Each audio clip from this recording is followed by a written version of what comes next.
అదే విధంగా ఏంటి అంటే రాజకీయ రిజర్వేషన్ల బిల్లు కూడా పెట్టాలి. ఇప్పుడు పొలిటికల్ రిజర్వేషన్స్ రావాలి. ఎందుకంటే జాతీయ స్థాయిలో పొలిటికల్ రిజర్వేషన్ బిల్లు లేకపోవడం వల్ల ఇవాళ నాయ బ్రాహ్మణులు కానీ, రజకులు కానీ, కుమ్మర్లు కానీ, అదే విధంగా మేదరి మహేంద్ర సంఘం కానీ, అనేక బోయ కులాలు కానీ, చిన్న చిన్న కులాలకు అసెంబ్లీలో అడుగు పెట్టే అవకాశం లేదు. ఇవాళ కాంగ్రెస్ పార్టీ ఏం చేసింది అని అంటే ఓపెన్ కోటాలో చేసేసింది. బహిరంగ పోటీ, మీరు రెండతోటి యుద్ధం చేయమని, పోటీ పడి గెలవండి అని మైదానంలో పోసేసింది. నాయ బ్రాహ్మణులను, రజకులను, కుమ్మర్లను, అదే విధంగా సంచార బీసీ కులాలను. ఏంటంటే మొత్తం రాజ్యాంగంలో రిజర్వేషన్ లేకపోవటం అని అంటే సంచార బీసీ కులాలు కూడా రెడ్డితో పోటీ పడాల్సిందే కదా. వాళ్ళని ఓడించడం మన వల్ల అవుతుందా? బలమైన శక్తులు సామాజికంగా, ఆర్థికంగా, రాజకీయంగా బలమైన రెడ్డి, కమ్మ, వెలమ, బ్రాహ్మణ ఈ వర్గాలతోటి పోటీ పడే శక్తి మన బీసీలలో ఎక్కువ కులాలకు ఎవరికి ఉంది?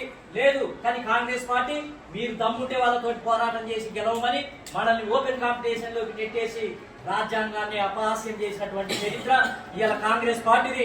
ఈ నిజాలని తెలుసుకోవాలి. పైన తెలుసుకొని ఏదో కొంతమంది చెప్పే వాళ్ళ మాటలు నమ్ముకొని ఇదేదో నిజంగానే కాంగ్రెస్ పార్టీ అద్భుతం చేస్తుంది, లేకపోతే బీజేపీ ఏదో అద్భుతం చేయబోతుంది అని నమ్మి మోసపోతున్నాం. ఇప్పటికి 78 సంవత్సరాలు మోసపోయాం.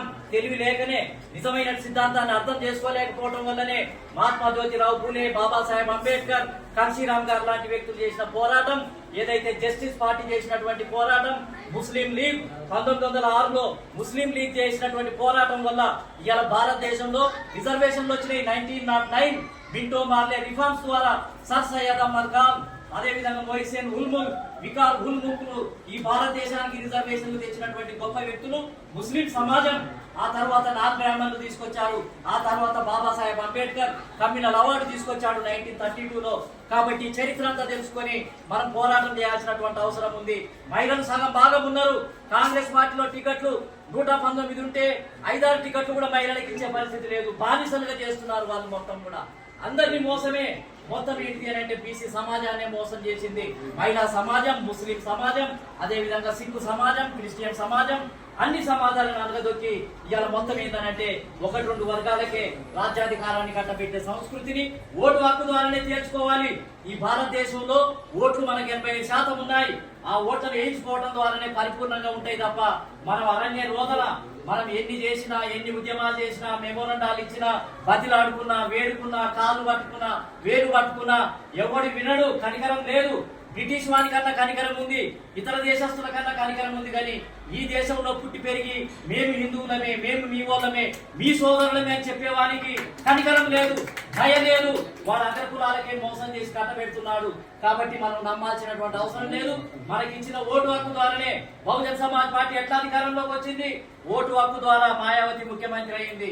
అదే విధంగా వచ్చింది జస్టిస్ పార్టీ, ఓటు హక్కు ద్వారా వచ్చింది. అన్నాదురై డిఎంకే ద్వారా ఓటు హక్కు ద్వారా అధికారంలోకి వచ్చారు. మన చేతుల్లో అధికారం ఉంది, ఓటు హక్కు ఉంది, మన ప్రజలు ఉన్నారు, సంపద ఉంది. దాన్ని కుప్పలు ఉక్కుంటే మనం అధికారంలోకి వస్తాం. ఈ రకంగా మనం చేస్తే మనల్ని ముక్కు తిప్పలు పెడతారు. సిద్ధేశ్వర్ గారు పాపం ఏదో అమరాన్ని నిరాహార దీక్ష చేస్తే దేశమంతా ఒక చర్చ జరుగుతుంది అని భావించాడు.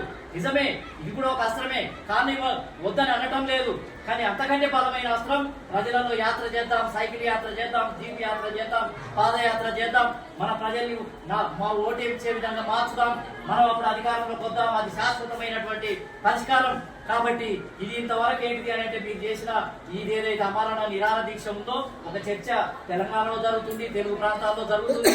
అదే విధంగా మంచిదే, కాదనలేదు. ఇది మొత్తం ఏంటిది అని అంటే ఒక దశ వరకు దీన్ని కొనసాగించాల్సిందే. ఆ తర్వాత ఏంటిది అని అంటే ఓటు హక్కులు మార్చుకునే పద్ధతికే మనం ముందుకు పోవాలి.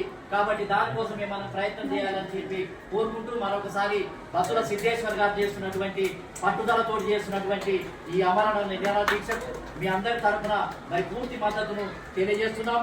ఖచ్చితంగా ఈ రాష్ట్రంలో, తెలంగాణ రాష్ట్రంలో రానున్నది బహుజన రాజ్యమే. 2029లో మనం అధికారంలోకి వచ్చే విధంగా ఒక కార్యక్రమాన్ని రూపొందించుకొని ప్రజలకు వెళ్దాము అని చెప్పి ఈ సందర్భంగా తెలియజేస్తూ నాకు ఈ అవకాశం ఇచ్చిన మీ అందరికీ కూడా కృతజ్ఞత తెలియజేస్తూ సెలవు తీసుకుంటున్నాను. జై పూలే, జై భీమ్, జై భారత్.